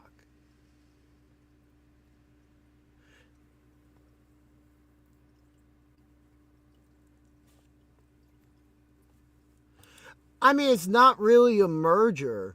It's more of a working relationship, and TNA needs to stand on their own still. Because then at that point, it just becomes another WWE product. Right.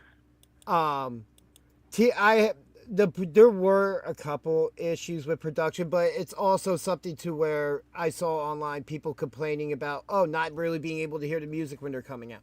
Well, you know what? If you watch AEW, you know what you have trouble hearing every show, and I've heard it for the last 6 years, 7 years, whatever. You really can't hear the music at certain times. WWE puts it on full blast because and I understand theme music's part of the identity. But each company focuses on different things. AEW focuses more on crowd reaction. Well, I think when you're in the crowd, you're probably hearing a lot more of the music than you are over the air because they can pull that back and have the announce team actually be audible. And just from somebody who works in production for an indie wrestling company, we literally can control when the crowd is heard on the stream and when it's not. Yep. Oh, no, you are not derailing us at all, really, in this conversation, because those are all legit points you made, and I like pointing that out. Today's a little more freeform, anyway. So, I having said that, I don't know how far we're going to get into AEW. I just want to say congratulations, Jordan Oliver. Yes. I would. And yes, Alex Price. Alex Price. I was going to bring that up and talk more about it on Tuesday, but since you brought it up, it's relevant here too. Yeah, Alex Price had a match with MJF at an indie show this past Friday night, and after the match, MJF got on the mic and was like, "I had to test you first to make sure you were worthy," and they announced that Buster in the Brain, Jordan Oliver, and Alec Price have officially signed with All Elite Wrestling. These are all guys that we have personally met. These are guys we have spoken to, and this is also Jordan Oliver from the first time I saw him. When me and Chef first saw him at an SPO show, I turned around and said, he's going to be something. He's going to make it. Yeah. Yep. And it is well earned. Those guys are an amazing tag team. They are also amazing singles wrestlers. And anybody who hasn't seen them, please go look up some of their stuff from GCW. Even if you can find some of their SPO stuff, just go look. Like, the ring work is absolutely amazing, and they're going to do good things. Yeah, we literally just saw Jordan Oliver 2 weeks ago. 2 or 3 weeks ago, yeah. At the Pro Wrestling Star Academy, and with Big Billy Gold. What a match that was. It was great to see that before he moved on to the next step. Real quick in chat, when you guys get to the women's division, have you noticed that Bailey's starting to look more like the leader / mentor in the locker? Yes. Let's talk about it. Yeah, that's really something and that's a spot she should be in now. Mm-hmm. She's a seasoned veteran at this point. Yeah. especially for that women's locker room. So just real quick, out of Sami Zayn, I just named them all. Damian Priest, Trick Williams, and Randy Orton. Who is the number one? Who comes out Saturday night's main event to go on to the Rumble a week later and face Drew McIntyre? Trick Williams is the shiny new toy. But he's also a heel, so I don't put him in that I don't spot. see that happening. My number one pick, it's going to be Randy Orton. That's just my number one pick. I feel like that would be a good match between him and Drew. Yeah, I think that I think I said it last week that Randy Orton, I feel like, is my favorite just to come out of this and win it all. I could see them doing Sammy. Because it's in Riyadh, yes. Okay, I forgot that factor. Yeah. And then that Sammy makes sense. That would also take him out of the Rumble. Because if it's anything I've learned now, unless it's storyline something, the ladies and guys don't pull double duty in the Rumble no more like back in the day. And I absolutely feel like that is something that is missing from the Royal Rumble now. Was when we would see the mid-card guys and the other guys in the matches before the Rumble started. And then we see them come back out again in the Rumble because even though they were just in a match, they still want a main event WrestleMania. They still want that World Championship match. I get it, but I feel like Sammy in the Rumble, good, but Sammy having his own match in Saudi Arabia, better for the Arab audience. Yeah, they really love him. And if he's just a part of the Rumble and he's not winning the Rumble, whatever. But him in front of the Arabian crowd, actually being in a match against Drew, I could see that, going over pretty well. So he doesn't have to be. So can I. If he's not scheduled to win the Rumble, I think that's actually a better spot for him to be in that one-on-one match with Drew. No, I have no argument if the match happens. I think it'll be a great match. I have nothing against it. I just feel like if they do go that route, I kind of hope that it happens before the men's Rumble match. Yeah. The men's Rumble is going to be the main event. We've seen the women's Rumble main event at least, I want to say, twice since they've started doing it in 2018. Because I was at the original one in Philly.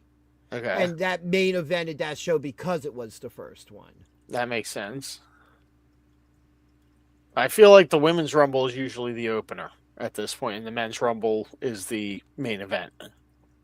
Yeah, and then that's the men's championship match is usually right before the Rumble. Because I definitely remember when Brock had his championship match and he lost, and then he came out in the Rumble. That couldn't have happened if the Rumble went first. Yeah, like I said, no argument. I think that it's the idea that when it comes to these shows overseas, whether it's Riyadh, London, Belfast, Puerto Rico, wherever they're holding the shows, right? The crowds are different. They pop for everything. Even to the point of the Cody Rhodes promo this week.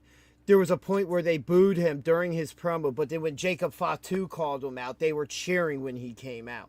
Yeah. These crowds are just way more vocal, and that's what it is. And also, it's a London crowd. It's an overseas crowd, so I would accept them to be siding with Drew. Yeah. Over Cody. Well, but they also they had him come out. They had him let him accept all the cheers and adulation of his fellow countrymen. But then they did have him say the "screw you" to get back to his heel spot. So there we go. And even then, the fans still cheered. They tried to, but he was like, "No, really, screw you." That's when and then he launched into his whole heel persona promo, and he actually got the crowd where he wanted them again. Yeah, and I mean that's a credit to him to be able to work the crowd. You know, and it's not the idea that he doesn't deserve the cheers and the adulation, because Drew McIntyre is an amazing talent. I've always been a fan of his, and when he was put in 3MB, I knew that was the beginning of the end for him. You know, which didn't help that there were other reasons why that happened. Because when you're, I mean, a lot on your shoulders when you're debuted as Vince's chosen one, right? As the guy who's going to, and now he's fulfilling that destiny. Kind of Anakin-ish, I guess. Yeah, I have to go to the dark side first. Yeah, something else we got out of SmackDown this week. Cody Rhodes versus Jacob Fatu at Saturday night's main event. Feels like the right spot for that match. You know, Especially if they're both going to be in the Rumble. Cody announced that he has been the first person to declare for the Royal Rumble. And let's see if he can win it a third time. Which he talked about in his promo. Like, only one person has ever done it, Stone Cold. Mm-hmm. And I just hope it's not Cody that wins the Rumble. I hope that somebody else wins it. I would love to see something interesting. And hear me out here. So, usually the winner of the Rumble picks their championship match. And then the Elimination Chamber is for the other title match, right? Yeah. What if, and I'm going to say this, Jacob Fatu eliminates Cody Rhodes to win the Rumble? Because this is probably leading to a triple threat match. I feel like WrestleMania triple threat match, Drew, Jacob, Cody.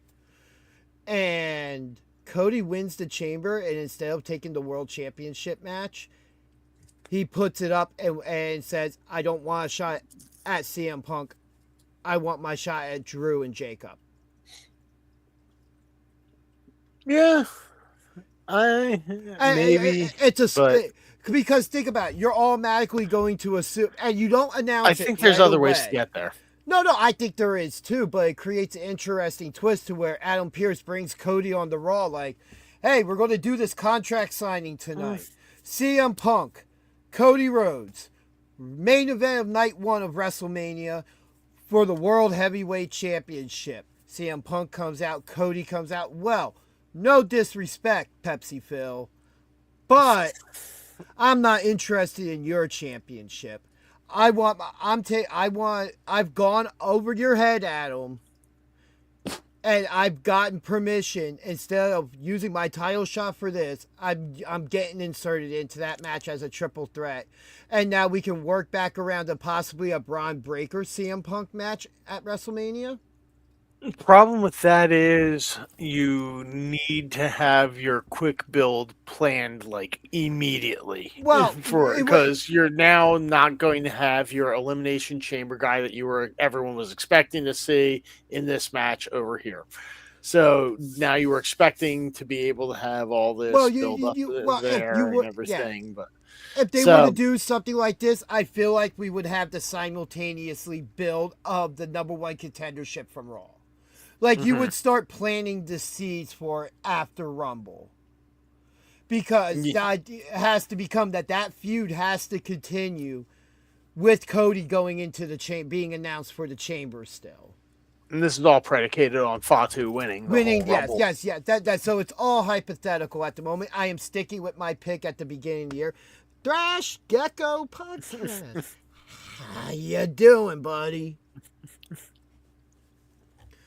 But yeah, just the general idea of something like that happening, which it wouldn't be the first time. I believe Randy Orton won the Rumble one year and directly cashed in his title shot right away. Okay. Something like that to where he did it the next month. I might not have been him. It was somebody coming off injury, wins the Rumble, and they're like, I don't want to wait. I'm not waiting for WrestleMania. I'm willing to put my title shot up now at Elimination Chamber and get my title match right then and there. Maybe. Just, general idea of something, because it seems like they want to start throwing more swerves. That would be a huge swerve. Oh, we thought we had a number 1 contender for the World Heavyweight Championship. Now we don't. Now what do we do? Maybe that's how Paul Heyman gets Braun Breaker back. And that puts... And begrudgingly, Adam Pearce has to allow him into the match because he wins a number 1 contenders battle royal match, whatever. You know, I fully expect Braun to be unsuspended by the time the Royal Rumble rolls around at the latest. yeah. So I think he's another favorite to win the Rumble at this point because it would just be a thorn in Adam Pearce's ass. Sure. But it will be interesting to see how that goes because, like I said, I'm kind of interested how they work Cody into that match if it is the case that Jacob Fatu wins the Rumble. Mm-hmm. Yeah, there's a lot of ways they could get that. Because just as example, we probably should have saw this coming considering how they wrote Fatu out.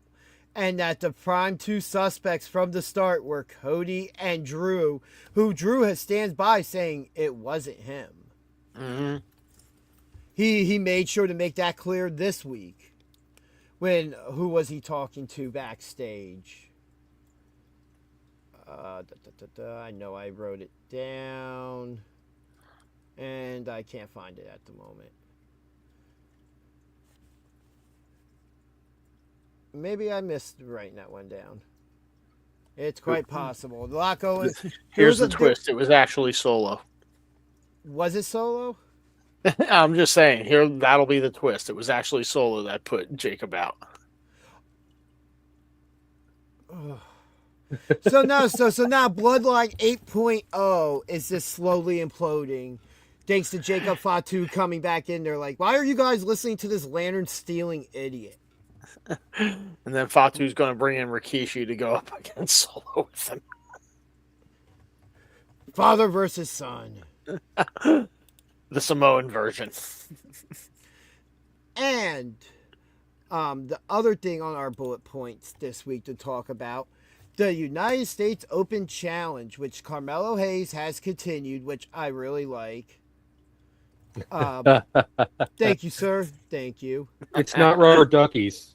It's Dragon Balls. And we've determined that. Yes. Carmelo Hayes Open Challenge. They're in London for this show. A history-making moment now.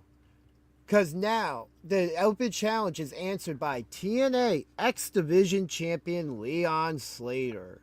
And they had a really good match. Yeah, he was supposed to be stateside, but, visa issues, the way that the globe is today, and travel is all screwed up. Yeah, he's stuck over in England, but luckily WWE's in town, and hey, they've got a good working relationship with TNA. Why not? So it does seem like now that we're pretty far into this working relationship, it seems like WWE is starting to get more comfortable with some of their guys who are more ready to start bringing them. And we've seen it sprinkled out throughout the year, like outside of the Royal Rumble, like Joe Hendry at WrestleMania, and now Leon Slater appearing on SmackDown. We're starting to see a turn to where it's like maybe some of these crossover moments are now finally going to fully start spilling into the main roster, I hope. Because Leon Slater got a great reaction from that home crowd, and I think he would have gotten that reaction because of the surprise as well in almost any city in the world. Yep. Just because that is the fact that a TNA champion is appearing on a main roster show when we would never expect that to happen. Even WrestleMania, I was like, when I was talking about Joe Hendry, what did I say? Like, I highly doubt this happens, and it's a long shot, but what if it was Joe Hendry as Randy Orton's opponent? Yeah. After that, I did get messages from a couple people like, I hate you that you just suggested it, and then it happened. Because I was not he appeared. I still say it was a waste of a spot. I mean, in the end, it was better than them trying to have a blood feud match between two people who don't have a blood feud. We weren't going to get the KO match. Was out. They were in. Obviously. No. And I think the moment was very well done, and I will stand by as a historic moment for the TNA Championship, regardless of who was the champion, being seen at WrestleMania coming down with that championship. It's a great moment, and as I will always say, pro wrestling isn't just built on certain things, and especially the big shows like WrestleMania. What do they promote? Everybody having their WrestleMania moment. Yep. They even, as such, and it got him a lot of respect in the back for going out there knowing that was what was coming, and it wasn't like he was buried at all in it. Randy had fun doing it. He had fun doing it. It got him a lot of respect. I see what you did there, sir.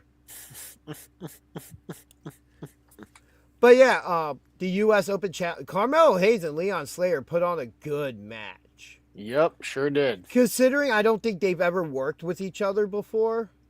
No, I At believe least not anything I've seen.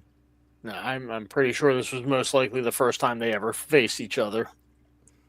Yeah, absolutely amazing. Just real quick, Jordan Grace looks like at some point she'll be getting that championship match with Jade Cargill. Deserves it. Yeah. Yeah, hopefully Jordan is solid enough that she won't get hurt by Jade. But yeah, and it's very real quick. What a brutal match between Darby Allin and Pac this week. I know we talked about it earlier. And Darby Allin tapping Pac out. Mm-hmm. Oh, man. Yeah. Really wish I hadn't fallen asleep during that match. Yeah, it's okay. It's on HBO Max. You can watch it there. Yeah, you know, there's some mark that probably put it on YouTube and mirrored it. I don't Probably. have time. So I gotta keep moving forward. I can't go back. Keep it moving now, can't you see? I feel you, Exactly. man. I feel you there. So, real quick, it is that time of the episode, everybody. What time's that? I don't know, because I can't find the graphic. Oh, there it is. Your match of the week! Dun, dun, dun!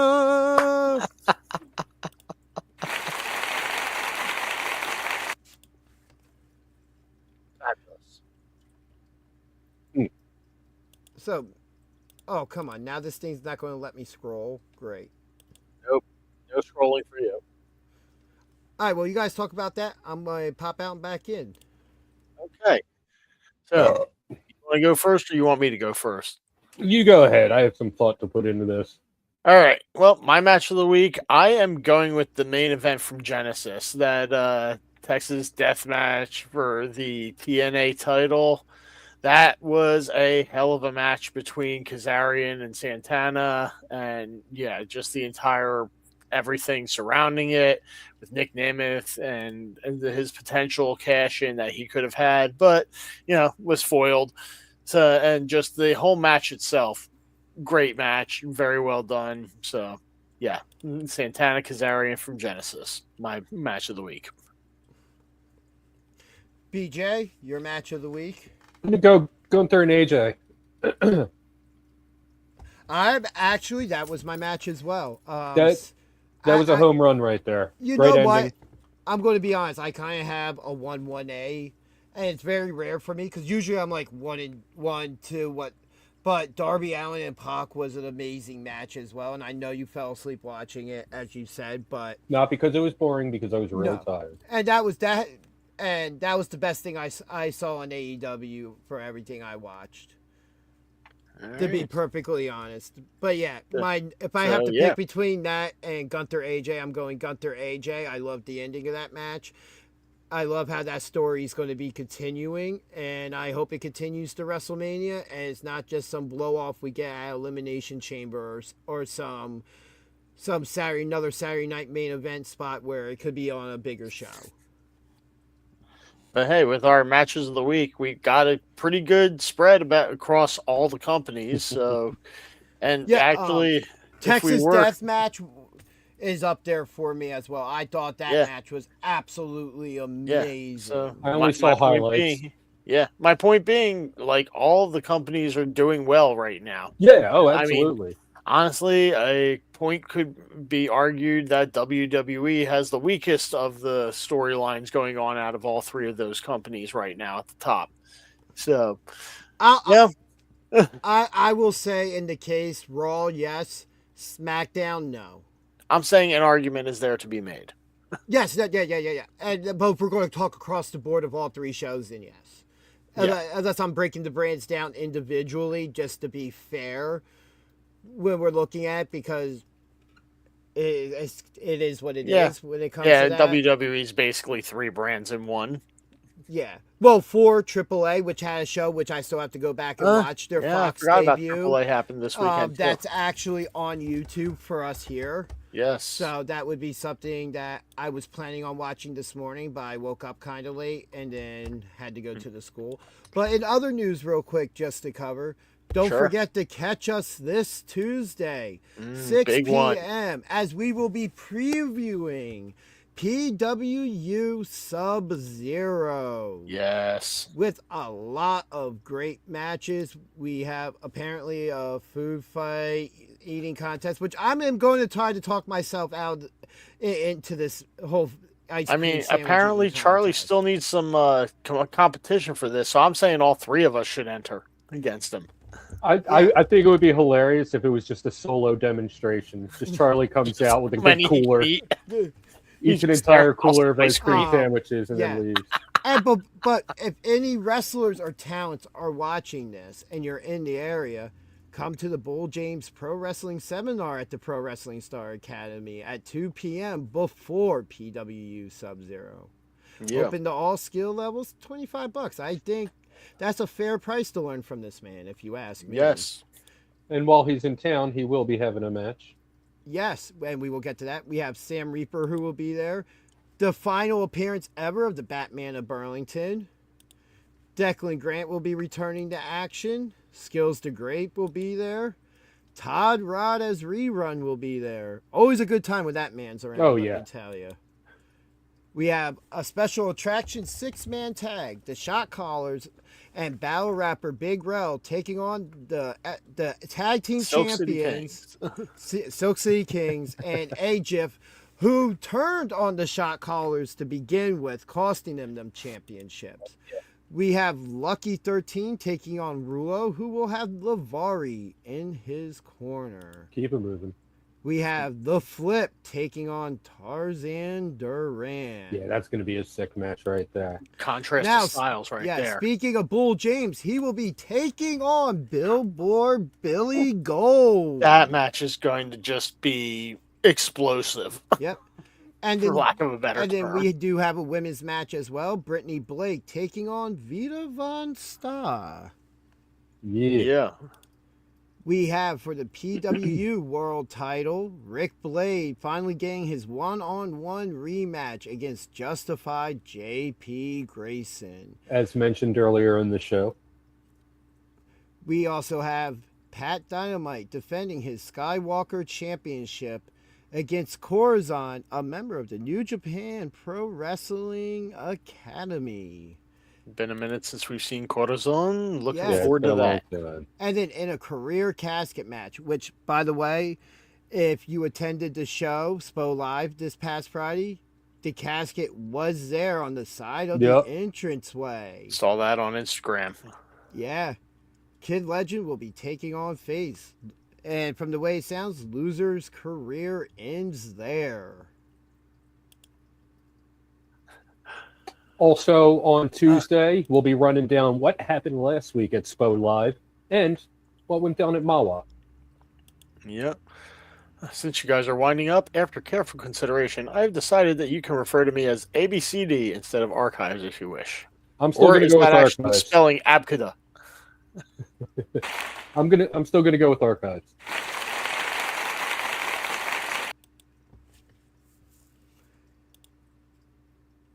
Yeah, went to the Mawa show this member of your chat show as a chat regular. I thought you already were ABCD. The Mawa show, great time. We're gonna run down that, tell you what happened, tell you what went down. Got some footage I'm gonna edit together. It'll be a good time. Yeah. There's also a possibility Tuesday I will not be necessarily where I am sitting right now for the show. Oh boy. Just to throw that out there, I could be on location. Oh my. How about that? When did George Takai enter the chat? Wouldn't you like to know? And don't forget, before Saturday, come out and check out SPO Live. Friday. Yes. For the Go Home show. $10 tickets to get in the door. And there's going to Can't be beat some that. fun action. And Hey, also, just real quick, let's not forget that you're going to be in Vegas WrestleMania week. Come check out Hybrid Wrestling and Pro Wrestling Unplugged at the Horseshoe in Las Vegas, Wednesday, April 15th. If you're not there, you can catch it on Triller TV. I don't have the graphic up, but Pat Dynamite versus Jack Evans. Gangrel versus Matt Tremont. Also, Marsha Day and Mercedes Martinez. Nice. I thought that was Tasha Steelz. Or sorry, no. It's Yeah. Mercedes. Yeah. Marsha Day Mercedes, right? I am double checking that right now. But me not being here, I just don't have everything up like I typically would.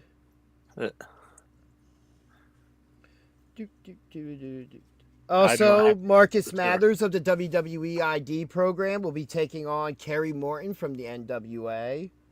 All right. The Lucky Invitational Scramble takes Las Vegas as well.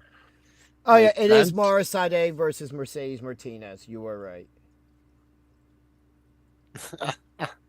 BJ takes a bow. Yeah, Tasha's going to be at the GCW not next Saturday, the Saturday after. But yeah, lots of big things happening. Also, just real quick, February 7th, APP returns to the Pro Wrestling Star Academy. Yeah. Where Broom Hardy will be taking on Cade Lothbrock. You know. We just call him Cade. Yeah. Got the Blood Raiders with Ursula and Mother Endless in their corner, taking on... I cannot read this for the love Violet of God. Overkill and Zenith Zion. Thank you. Saw Mother Endless in action last night. Yep. For the SWF Tag Team Championships. We have Sydney Wild Wild West taking on the Gumar, Angel Orsini. Okay. Mixed tag team action here. Valerie Verman and Sam Well taking on Becca Wiley and Tony Bennett. And then for the APP Championship, Valentina Vasquez defending her championship against Tiffany Grady, who we have gotten very familiar with in the last couple months. And that should be a very good match. Looking forward to seeing that. Yeah. Yeah, not a fan of that Tiffany Grady. Why? Because she squashed Zenith? Yeah, that has something to do with it. And she squashed Tiffany Avatar. But, you know, my apologies for being late today. Fine. But BJ and I held it down. But as always, I have managed to never miss a show. Yeah. Same. The streak lives. Hopefully, it doesn't get Brock Lesnar anytime soon. But as long as I have somebody to make this face when it does happen. Yeah. Well, we have him. Yeah, that doesn't work for me, brother. Full screen it. But, you know, I'll give you $5 But yes, next time we see you, again, will be Tuesday, where we'll be doing our preview stream for PWU Sub-Zero.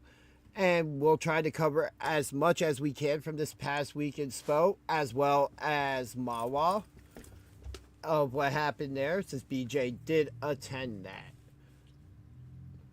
I saw some highlights of Mawa on Instagram, and you know, if I could qualify an Instagram highlight reel as my match of the week, it might have been at Dynamite and Big Billy Bull. Oh man. I wouldn't be able to quickly pull it up, but I have a nice little picture of Pat Dynamite from moments after that match ended that you're going to want to see.